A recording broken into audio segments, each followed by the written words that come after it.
Hello guys, next take channel में आप सभी का स्वागत है। मेरा नाम मोहम्मद नाजिम अंसारी है। आज का जो हमारा है वो है पार्ट 3 आपका, जिसमें कि हम इस वीडियो में बात करने वाले हैं इंडेंट के बारे में। जैसे ही मैंने लास्ट आपको वीडियो में बताया था कि left alignment, right alignment, centre alignment, justify क्या होता है, उसके ऊपर ही आपको ये डिक्रीज़ इंडेंट और इंक्रीज़ इंडेंट दो चीज़ें आपको मिलेंगी। ठीक है दोस्तों, तो आप लोगों ने वर्ड पैड तो पहले भी करा होगा, मगर इनका आप यूज़ केस नहीं जानते होंगे, जितनी मुझे उम्मीद है। कुछ स्टूडेंट्स जानते होंगे, बट जो नहीं जानते हैं बहुत सारे स्टूडेंट्स, तो वो इसका यूज समझ सकते हैं।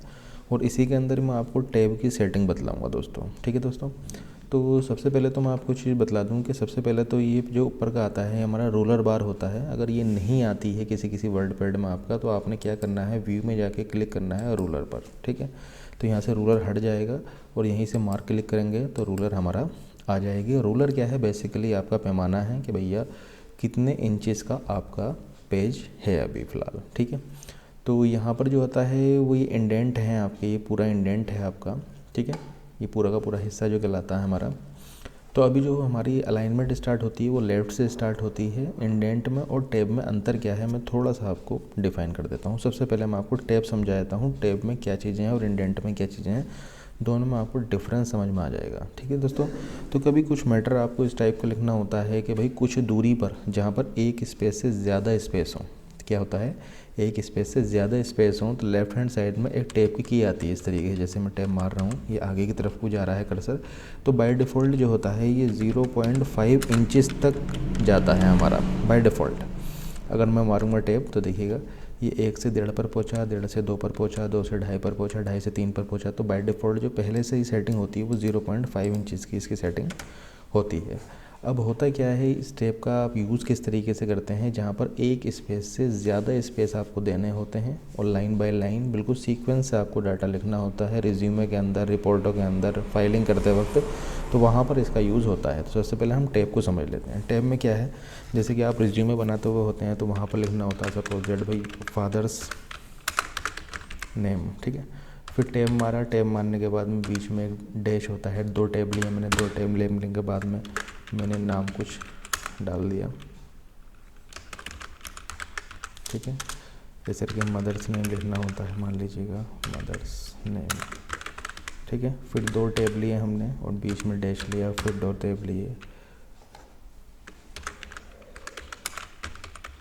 ठीक है, इस तरीके से हमने DOB ली, 2 टैब लिए हमने, यहाँ से बिल्कुल आते हुए डबल टैब लिया। ठीक है, अब यहाँ पर देखिए मैटर मैंने लिखा और बीच में यहाँ से जब मैंने टैब लगाया तो देखिएगा सारा डाटा सीक्वेंस आ रहा है। देखिएगा यहाँ पर सीक्वेंस मिलेगा आपको, इधर बीच में सीक्वेंस मिलेगा आपको, और यहाँ पर राइट की तरफ सीक्वेंस मिलेगा। तो जहाँ पर आपको एक स्पेस से ज़्यादा स्पेस यूज़ करने होते हैं तो वहाँ पर आप क्या करेंगे दोस्तों, तो वहाँ पर आप टैब का प्रयोग करेंगे। देखिए सब सीक्वेंस में आएगा। अब आगे को भी डाटा में लिखूँगा तो वो भी सीक्वेंस में ही आएगा। ठीक है, टैब लगाया, डैश लगाया, फिर टैब मारा, कुछ इस तरीके से। ठीक है दोस्तों, तो पहली चीज़ तो ये समझ में आई कि भैया ये है हमारा टैब, जहाँ पर हम एक स्पेस से ज़्यादा स्पेस का यूज़ चाहिए होता है हमें, तो वहाँ पर हम टैब का प्रयोग करते हैं। बट इंडेंट क्या है, इंडेंट को आप समझ लीजिएगा। अब देखिएगा एक चीज़ समझने वाली बात ही बात है, जैसे ही मैं टैब लगा के नीचे एंटर करता हूँ तो मैं डायरेक्टली लेफ़्ट अलाइनमेंट में पहुँच जाता हूँ अपने। ठीक है, क्या पहुँच जाता हूँ, लेफ़्ट अलाइनमेंट पे, जहाँ से लाइन स्टार्ट हुई है। टैब मेरा कहीं भी छूटे, सपोज दैट मेरा टैब यहाँ से छूटा था, उसके बाद मुझे एंटर चाहिए तो मैं बाय डिफ़ॉल्ट वहीं पर ही आ जाऊँगा जहाँ से लाइन मेरी स्टार्ट हुई थी। तो ये तो थी हमारी टैब की सेटिंग। अब आ जाए मान लीजिए इंडेंट, तो इंडेंट में क्या होगा, यहाँ पर हमारा ये इंक्रीज़ इंडेंट है और ये हमारा डिक्रीज़ इंडेंट है। अब मैंने यहाँ पर एक इंक्रीज़ इंडेंट लगा दिया यहाँ पर। ठीक है, ये इंक्रीज़ इंडेंट हो गया, ऊपर देख सकते हैं आप, यहाँ पर रूलर पे जो है वो इंडेंट यहाँ पर बढ़कर आ गया है। अब ये इंडेंट लग गया। अब मैंने यहाँ पर लिखा सपोज दैट रामनगर। ठीक है, जैसे ही मैं एंटर करूँगा तो मैं इसी इंडेंट के नीचे आऊँगा जहाँ से इंडेंट मैंने फिट कर दिया था। पहले इंडेंट हमारा यहाँ से चल रहा था, अब इंडेंट हमारा यहाँ से चल रहा है इस तरीके से। फिर एंटर मारा मैंने, ठीक है, और यहाँ पर हमने कुछ और टाइप कर दिया।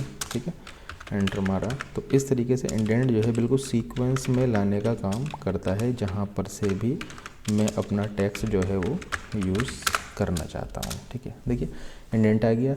अब इंडेंट को मुझे पीछे से स्टार्ट करना है, तो ये आता है डिक्रीज इंडेंट, तो मैं डिक्रीज इंडेंट का प्रयोग करूँगा। तो इंडेंट अब यहाँ से चालू हो जाएगा, देखिएगा अब मैंने यहाँ से एंटर करा तो यहाँ से इंडेंट हमारा चालू हो गया। और इसका एक बेनिफिट यह है कि चीज़ें जो आएंगी वो सीक्वेंस से लिखी हुई आएंगी। देखिएगा यहाँ पर भी सीक्वेंस चल रहा है, यहाँ पर भी सीक्वेंस चल रहा है। ठीक है, तो जहाँ पर आपको अगर टैब का प्रयोग करना हो तो टैब का प्रयोग कर सकते हैं। टैब जो होता है, टैब मारने के बाद में आप बाय डिफ़ॉल्ट अगली लाइन में आते हैं इस तरीके से। और इंडेंट जहाँ पर आप सेट कर देते हो वहीं पर ही आपका कर्सर आता है। ठीक है नहीं, आई होप इस वीडियो के अंदर आपको टैब और इंडेंट के बारे में समझ में आ गया होगा दोस्तों। तो इंडेंट आप कहीं भी सेट कर सकते हैं, कर्सर वहीं से स्टार्ट होगा जहाँ पर आपका ये इंडेंट होगा। देखिएगा इंडेंट यहाँ पर पहुँच गया है। अब बाय डिफ़ॉल्ट मुझे पुराने कंडीशन में लेके जाना है, तो मैं क्या करूँगा, डिक्रीज इंडेंट का यूज़ करूँगा और वहीं पर ले जाऊँगा जहाँ से मेरा कर्सर शुरुआत में स्टार्ट हुआ था। तो एक लाता हमारा इंक्रीज इंडेंट और डिक्रीज इंडेंट। और आपने टैब के बारे में भी आसानी से समझ लिया। इस वीडियो में इतना ही था, धन्यवाद।